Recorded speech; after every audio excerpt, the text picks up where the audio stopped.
Hi, Adya. Thank you. I want to ask you about this myth of there being something wrong with oneself. Yeah. I know I'm not alone in this. No. I have a pretty extreme version of it, and Yeah. I find that it's something that wrecks things. It's really an impediment to me to the kinds of things that you're talking about. Yeah.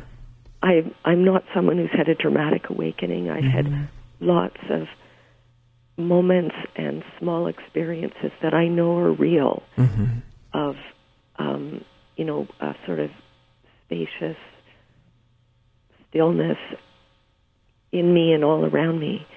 But it always seems to be, I get caught right away Yeah. in there's something wrong with me. Yeah. And, earlier tonight, when you started talking about how not everyone had the same experience, and some people had dramatic ones and some people very subtle ones, I was just weeping because that's the kind of thing that, immediately inside me, I go, there's something wrong, I'm not getting it. Right. And it's like a greased runway in my life that I can't seem to get out of. And I just wonder what you would say to that. Yeah. Well, there's a few things. I imagine you're well aware that, these kind of myths, unworthiness is a myth, right? That myth is embodied in our whole Western tradition. You notice that? Yes. The fall of Adam and Eve, basically because I am, there's something wrong with me. Yes. Right? That's part of the tradition, right? Original sin. That original sin. How much, and even if you don't believe in, someone could say, well, I've rejected that, I don't believe in that.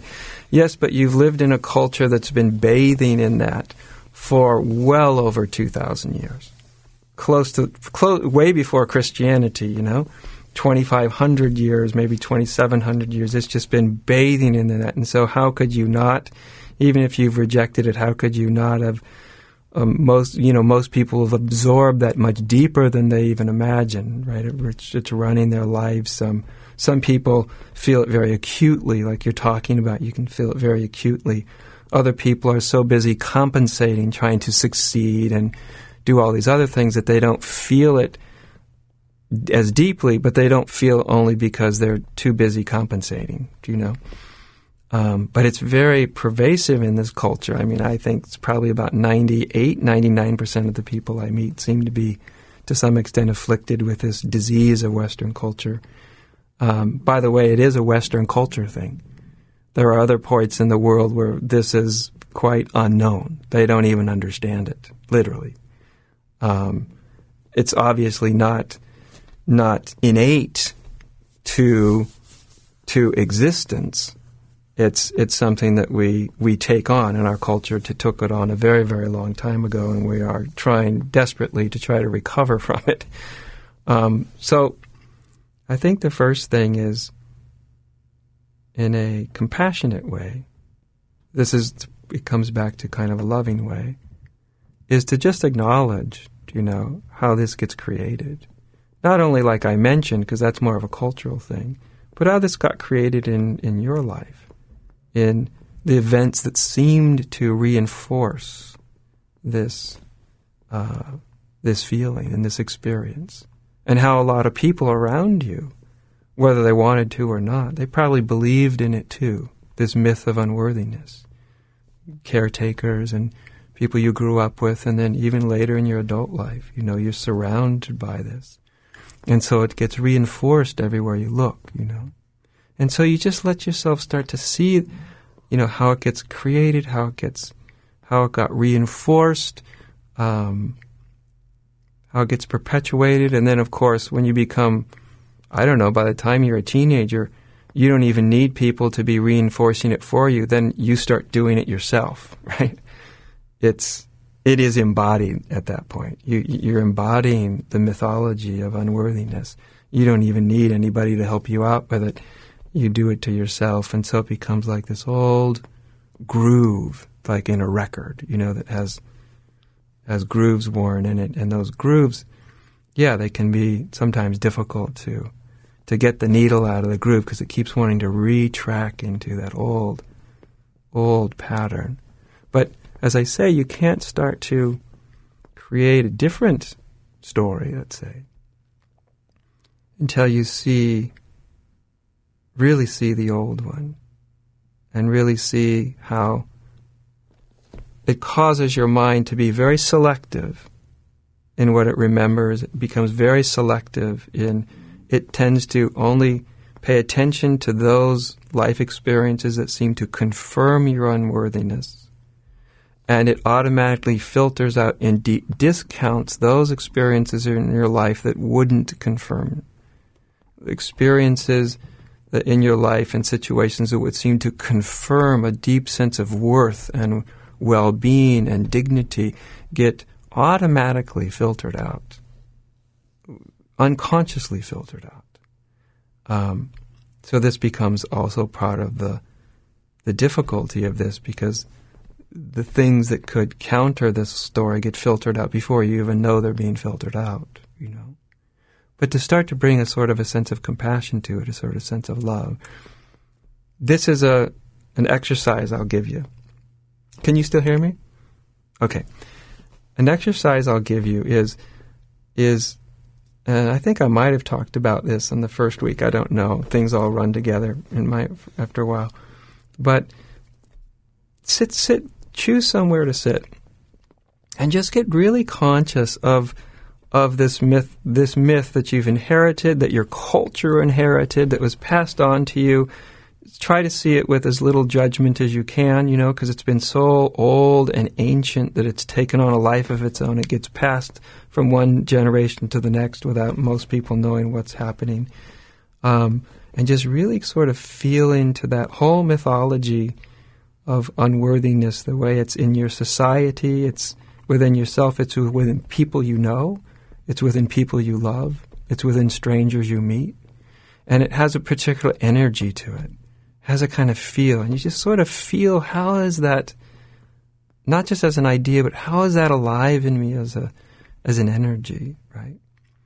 And just have the sense as you sit there that this energy was something that was passed to you, it was inherited, right? And I say you do this without judgment. Just see, this energy that I'm feeling was passed to me. It's not native to me. It's not originally. I wasn't born with it, An infant doesn't pop out of its mother's womb and scream to the world, "I'm unworthy," It's acquired somewhere along the way. So just feel that. And then just have the intention, that you're going to get up out of where you're sitting. And the intention is that when you get up, you're going to leave that sort of old energy field right there on the chair. Don't ask how to do it. There's no how, just the intention. That I'm just going to leave it here on the chair for a moment and get up, move to another chair and sit down. And feel what your energy field feels like, what your presence feels like.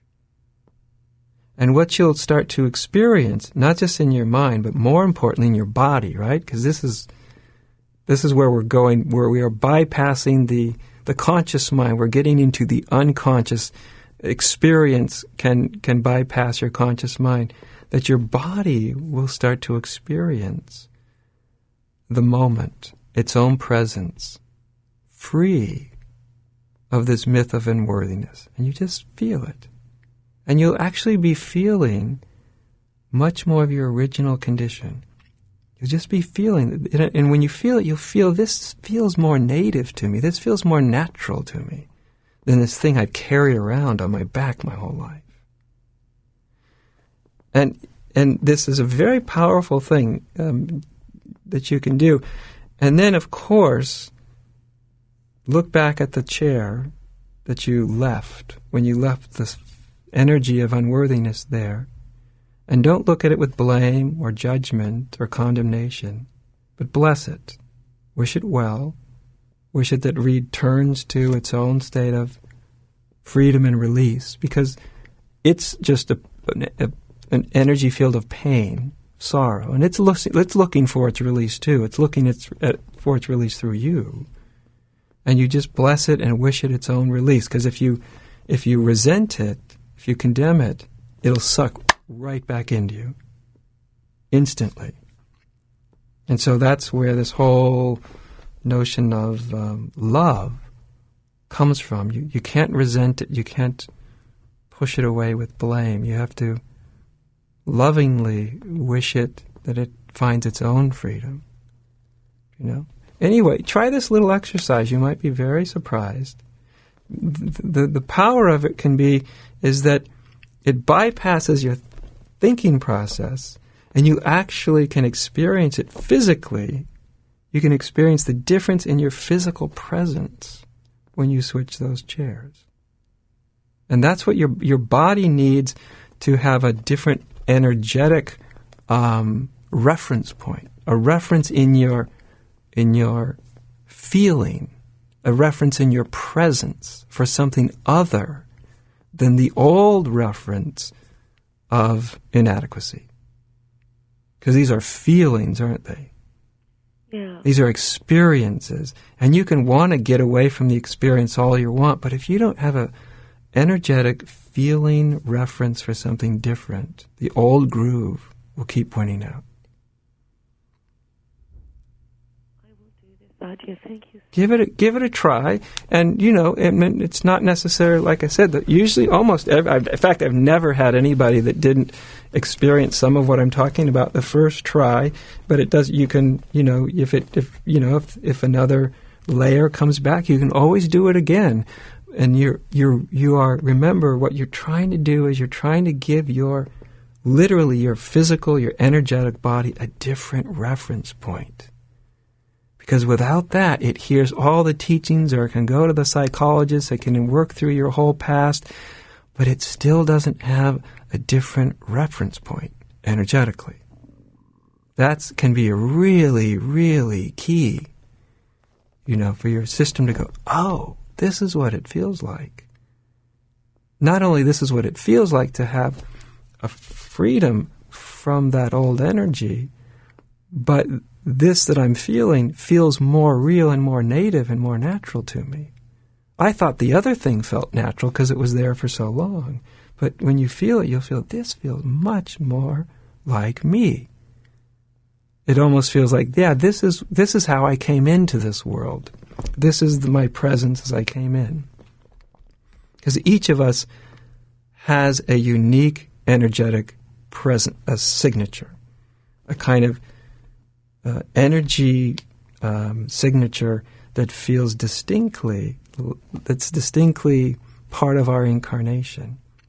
And it's there before we absorb all this conditioning from the world around it. And when we start to have a reference for that again, and we realize it's still there, it never actually was destroyed or taken away. It was just covered over. And our body starts to go, yes, this is familiar. I remember this. And it can start to reorient around that. That coupled, with the inquiry stuff that I know you've already probably heard me talk about inquiry, but the inquiry has to be coupled with a different experience inside yourself. Then they become very powerful. Okay? Thank you so much, Adya. You're welcome, Jennifer. Thanks for calling. Okay, bye-bye. Yeah, bye-bye.